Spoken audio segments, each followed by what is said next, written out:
In English মানে কি, যে ইংলিশে বিশ্লেষণ করা। কিভাবে আমরা বিশ্লেষণ করব, যেমন আরবিতে ফেল ফাইল মাফুল বিশ্লেষণ করেছেন, ইংলিশে এভাবে বিশ্লেষণ করব। তো আজকের অধ্যায় মূলত সারা জীবন দরকার পড়ে আমাদের প্র্যাকটিক্যাল লাইফে। এই যে প্র্যাকটিক্যাল লাইফে uses of prefixes and suffixes, এটা হচ্ছে 8 নাম্বার কোশ্চেন।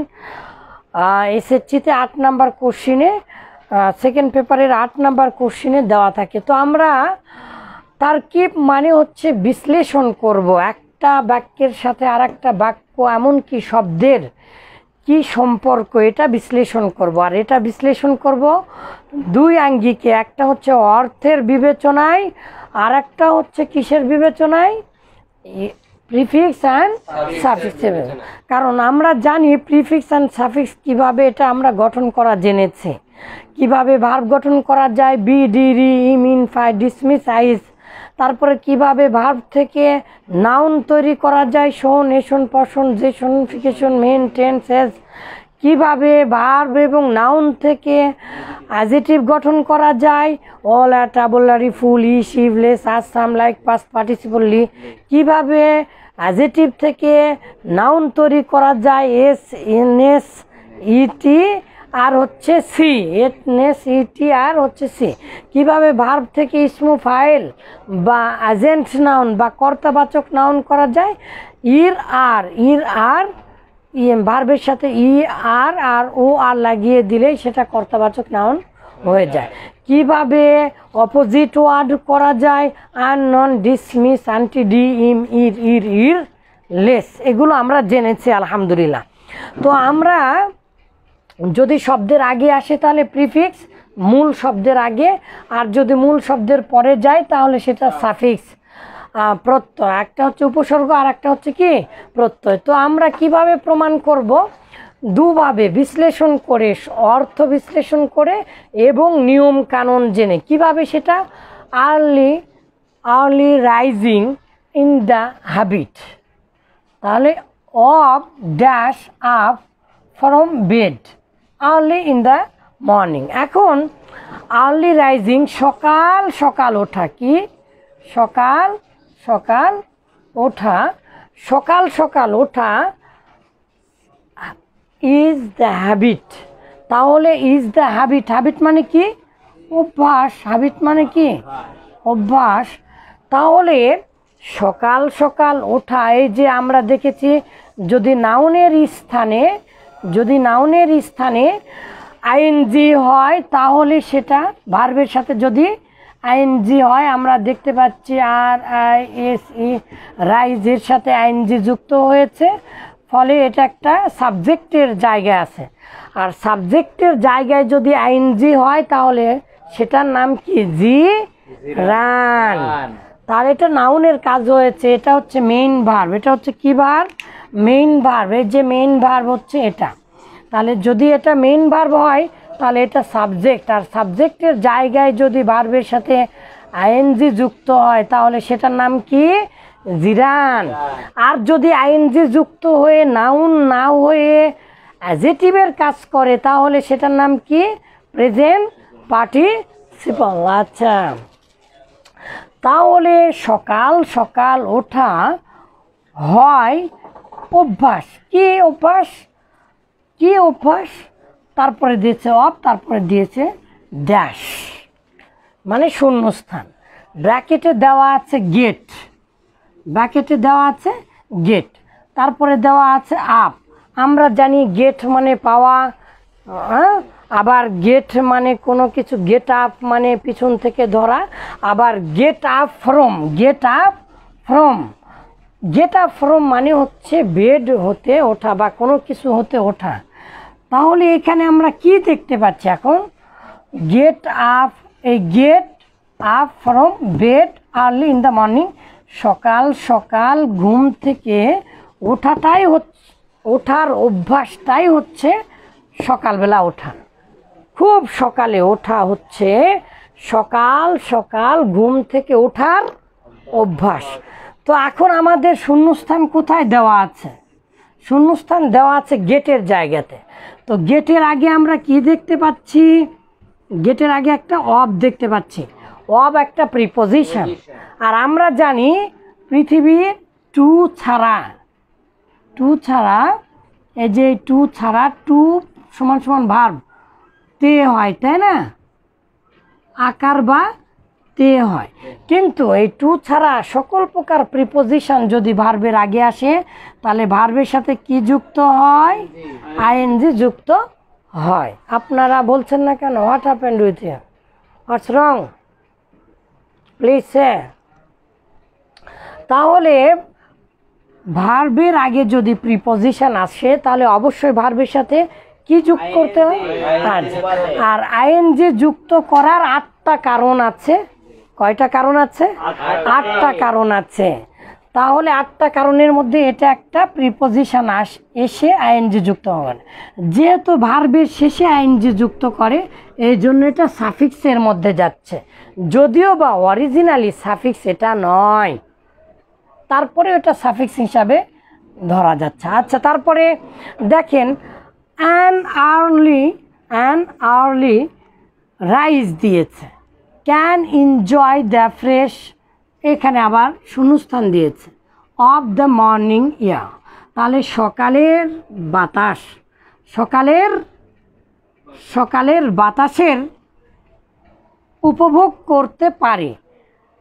একজন সকাল সকাল দিয়েছে রাইজ, ক্যান এনজয় পারে, উপভোগ করতে পারে, ফ্রেশ দিয়েছে, সকালের বাতাসের ফ্রেশ তাকে এনজয় করতে পারে।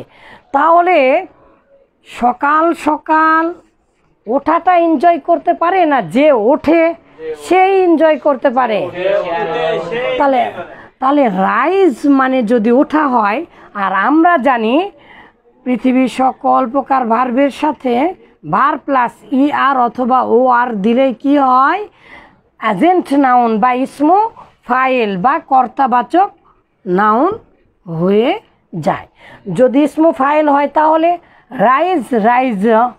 রাইজার মানে কি? যে ওঠে। তাহলে একজন সকাল সকাল ব্যক্তি যে ওঠে, যে সকাল সকাল ওঠে, ক্যান এনজয়, সে কি করতে পারে? উপভোগ করতে পারে দ্য ফ্রেশ। এখন ফ্রেশেসও হতো, কিন্তু ফ্রেশেস হবে না, কারণ এটা হচ্ছে তার আগে দেয়া আছে, তার মানে এটা নাউন করতে হবে। আর ফ্রেশটা হচ্ছে অ্যাজেটিভ থেকে নাউন করার উপায় হচ্ছে 4টা, ইটি, সি, নেস, এস। তাহলে এই যে নেস মানে কি? তা, শুভ্রতা, শুদ্রতা, এরকম ফ্রেশনেস। তাহলে আমরা জানি ফ্রেশের সাথে নেস আছে, তাহলে আমরা এই জায়গাতে কি দিয়ে দিব? Freshness of the morning air, সকালের বাতাসের শুদ্রতা বা বিশুদ্ধতা সে এনজয় করতে পারে। তাহলে এখানে ই আর দিলাম, আর ওই জায়গাতে ফ্রেশের সাথে নেস দিলাম। আচ্ছা, he can how the melody song. Melody মানে ছন্দময়, পথ করা, গাছের পাতার পাখির কি সুন্দর একটা বাজনা বাজে। জান্নাতেও মানুষেরা গাছের বাজনা শুনবে। তো যাই হোক, সং অফ দ্য বার্ডস, পাখির গানের ছন্দ, পাখির গানের সুর, পাখির গানের ছন্দ বা সুর, হি ক্যান হিয়ার, সে শুনতে পারে। তো এখন মেলোডি মানে কি? ছন্দ। তাহলে ছন্দময়, ছন্দ। এখন এটা হচ্ছে কি? নাউন। সং মানে কি? নাউন। SON, সং মানে ভার্ব, সং মানে নাউন, সং মানে আবার অনেক সময় অ্যাডভার্ব হতে পারে। তো সং, এই সঙের আগের জায়গা আমরা জানি পৃথিবীতে 2টা নাউন পরপর একত্রিত ব্যবহার হতে পারে না। আগের নাউনটাকে কি করতে হয়? অ্যাজেক্টিভ করতে হয়। তাহলে মেলোডি থেকে অ্যাজেক্টিভ করার নিয়ম হচ্ছে মেলোডিয়াস।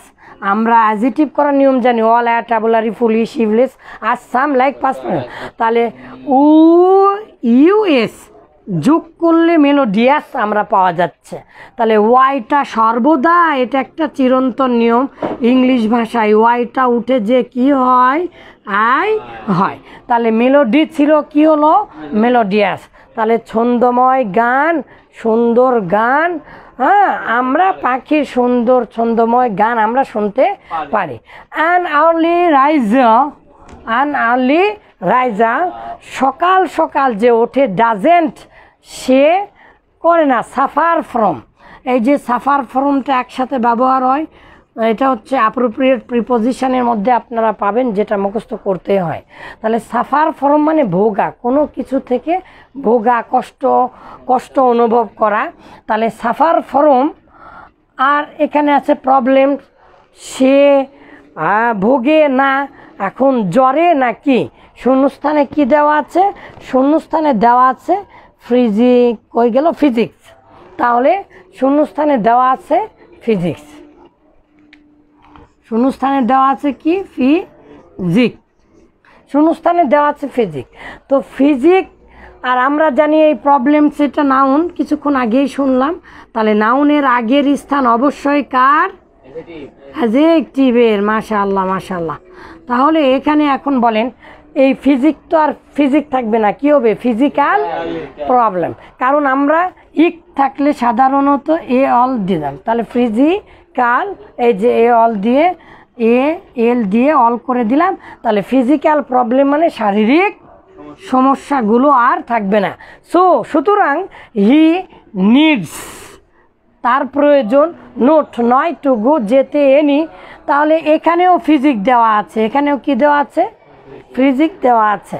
তাহলে এখানে ফিজিক্স যদি দেওয়া থাকে, এখানে আমাদের যাওয়া প্রয়োজন নয় ফিজিক্সের কাছে, না যে ফিজিক্স বিষয়ে জানে, তাহলে ফিজিশিয়ান। আন দ্বারাও অ্যাডজেক্টিভের কাজ করে এবং অ্যান দ্বারা ইসম ফাইল গঠন করা যায়। ই আর ওর অ্যান্ড, যেমন আমেরিকান, সুইডিশ হয় আমেরিকান, তারপরে হচ্ছে ইন্ডিয়ান, তারপরে ফিজিশিয়ান, এই যে, তার মানে magician. Good boy, thank you, মাশাআল্লাহ, আপনাদের মাথা খুলে যাচ্ছে। তাহলে বাংলাদেশি আবার ভিন্ন, তো এই আন দিয়ে বাসি হয়। তাহলে ফিজিশিয়ানের কাছে যেতে হয় না। এখানে আছে ফ্রিকোয়েন্ট, কি কোয়েন্ট, ফ্রিকোয়েন্ট আছে, ফ্রিকোয়েন্ট আছে। তো ফ্রিকোয়েন্টের মধ্যে আমরা কি দেখতে পাচ্ছি, ফ্রিকোয়েন্টের মধ্যে, হ্যাঁ মাশাআল্লাহ, ফ্রিকোয়েন্টের মধ্যে ইএনটি দেখতে পাচ্ছি। শেষে যদি ইএনটি থাকে তাহলে এটা তো একটা অ্যাডজেক্টিভ, আর অ্যাডজেক্টিভ থেকে বারবার ক্রমাগত ডাক্তারের কাছে যাওয়ার প্রয়োজন হবে না। পৃথিবীতে সবচাইতে উপকারী এবং পৃথিবীতে সবচাইতে যেই সময়টা মূল্যবান এবং পৃথিবীতে সবচাইতে যেই ব্যায়ামটা সর্বশ্রেষ্ঠ ব্যায়াম, সেটা হচ্ছে সকালবেলা হাঁটা চলা করা। ঠিক আছে, তো ফ্রিকোয়েন্ট আছে দেওয়া। তো ফ্রিকোয়েন্টলি মানে ক্রমাগত বারবার ডাক্তারের কাছে যাওয়ার প্রয়োজন পড়বে না। এখন ফ্রিকোয়েন্ট, তাহলে আমরা ইএনটি দেখে এটা জানতে পারলাম যে এটা একটা অ্যাডজেক্টিভ। আর অ্যাডজেক্টিভ থেকে আমাদের অ্যাডভার্ব বানানোর বা পৃথিবীতে অ্যাডভার্ব বানানোর নিয়ম একটাই, তার নাম কি, কার সাথে দিতে হবে, কার সাথে দিতে হবে, তাহলে অ্যাডজেক্টিভের সাথে দিতে হবে। তাহলে সর্বশেষ একবার বলে শেষ করে দিচ্ছি, early rising in the habit of getting up from bed early in the morning. An early riser can enjoy the freshness of the morning here. He can hear the melodious songs of the birds. An early riser doesn't suffer from physical problems, so he needs not to go any physician frequently.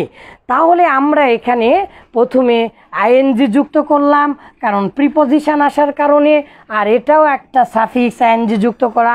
এখানে ভার্বের সাথে ER যুক্ত করলাম, করে agent noun বা কর্তাবাচক noun করে দিলাম। এখানে যেহেতু ফ্রেশ আছে, অ্যাজেটিভের সাথে নেস আছে, তাহলে ফ্রেশনেস করে দিলাম। এখানে মেলোডি ছিল, মেলোডিয়াস করে দিলাম, এখানে ডাজেন্ট ফ্রম, তারপরে ফিজিক ছিল, ফিজিক্যাল করে দিলাম। তারপরে এই জায়গাতে ফিজিশিয়ান করে দিলাম অর্থের বিবেচনায়, আর এই জায়গাতে ফ্রিকোয়েন্ট আছে, ফ্রিকোয়েন্টলি করে দিলাম। এটা হচ্ছে আরবির মতো করে বিশ্লেষণ। কেন? বারাকাল্লাহু ফিকুম।